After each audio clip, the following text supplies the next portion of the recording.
You know how sometimes you hit a chapter in the Bible that's just a long list of places and your eyes kind of glaze over?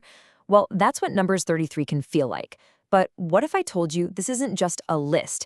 It's the official travelogue of an entire generation. It's a 40-year story of survival and faith, recorded step by agonizing step. Let's trace their path together. So think of this chapter as the official logbook of the Exodus, personally recorded by Moses, just as God commanded. He's not leaving a single stop out. And this incredible journey doesn't start quietly. It kicks off with an absolute explosion of freedom as Israel walks right out of Egypt. Okay, so verses 1 and 2 set the stage. This is the official record, written by Moses. Then, verse 3 throws us right into the action. They leave Ramesses the day after the very first Passover. But, get this key detail, they marched out with boldness. I want you to picture this. This is not a sneaky, middle-of-the-night escape. This is a massive, defiant parade, in broad daylight, right past the homes of the Egyptians who enslaved them, an entire nation walking out with their heads held high. Now, verse 4 gives us this incredibly stark split-screen image. On one side, you have Israel marching out, celebrating their newfound freedom. But on the other side, a nation in mourning. The Egyptians are busy burying their own firstborn, the final devastating plague from the Lord. It's a powerful and somber picture. One nation's freedom was won at a terrible price for the other.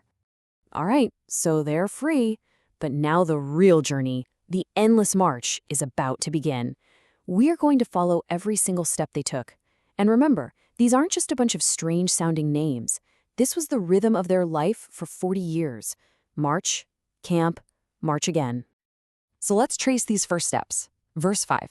They go from Ramesses to Sukkoth, probably spending their first night of freedom in temporary shelters. Verse 6.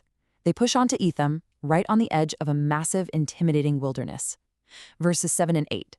They make a sharp turn back toward the sea at Pi-hahiroth. This is where the miracle at the Red Sea happens. Then, after 3 days in the desert with no water, they find a spring at Marah, but it's bitter, undrinkable. Finally, verse 9 brings sweet relief. They get to Elim, a beautiful oasis with 12 springs and 70 palm trees.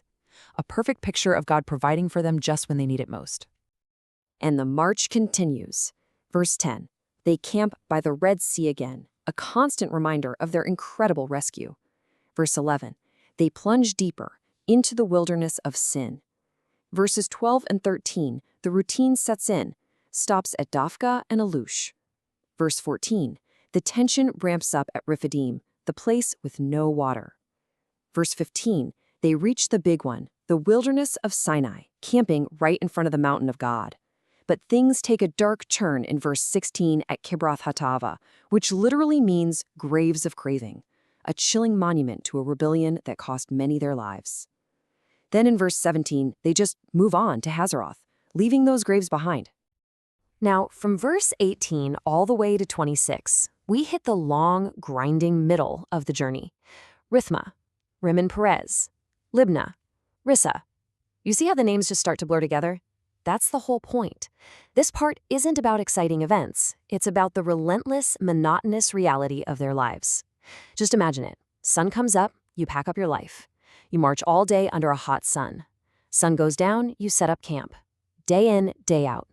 This is the sound of an entire generation growing old in the desert.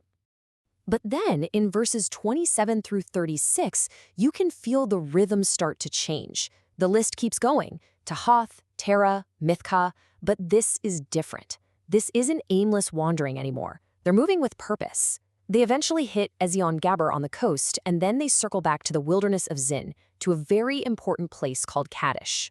This was where their parents had that catastrophic failure of faith, and now it's the staging ground for a new generation's conquest.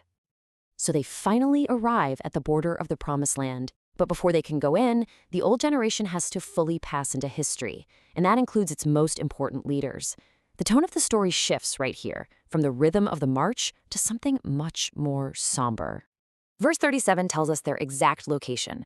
They've left Kadesh, and now they're camped at Mount Hor. And the Bible makes a point to tell us it's on the boundary of the land of Edom.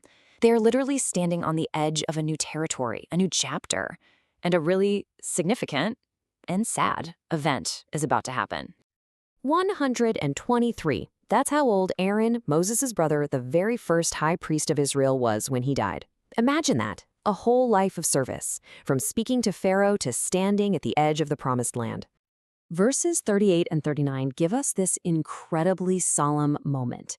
It's the 40th year, and God calls Aaron to go up the mountain. Just picture the scene. This old high priest making his final climb with his brother Moses and his son Eleazar. At the summit, Moses takes off Aaron's sacred priestly garments and puts them on his son. The leadership is officially passed. And then, right there on the mountain, Aaron dies. It is truly the end of an era. And while Israel is mourning one of its greatest leaders, the outside world is starting to take notice. Verse 40 is a huge turning point. We're told that a local Canaanite king hears that Israel is approaching. Think about what that means. They are no longer just some wandering tribe lost in the desert. They are now seen as an approaching army, and their reputation is spreading ahead of them.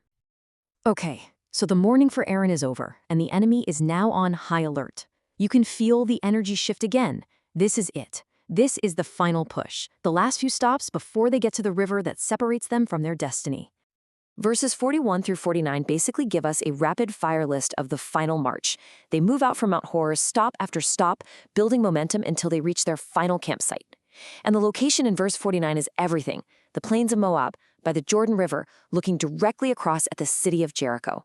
After 40 long years, they can finally see it, the Promised Land. The march is over.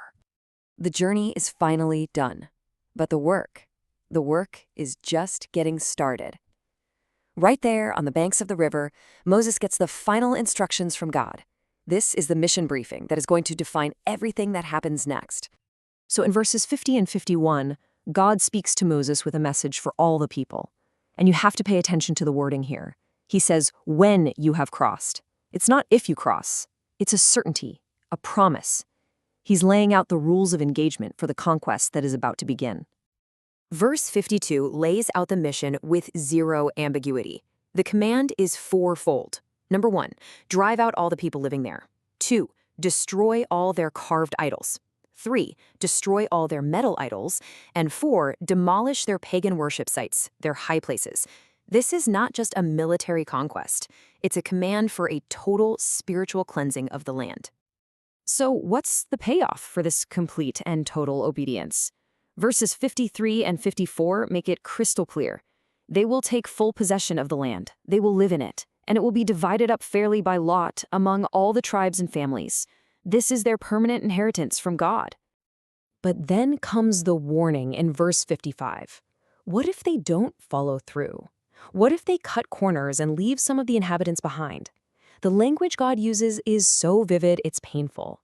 He says those people will become like splinters, like irritants in your eyes. They will be like thorns in your sides, constantly pricking and harassing you, a source of perpetual trouble right in the land you were supposed to call home. And if that wasn't serious enough, verse 56 delivers the final, chilling warning. It's a terrifying reversal of fortunes. God says, essentially, if you don't drive them out, then I will do to you as I thought to do to them. The very judgment that was meant for their enemies would be turned on them. The stakes could not possibly be any higher.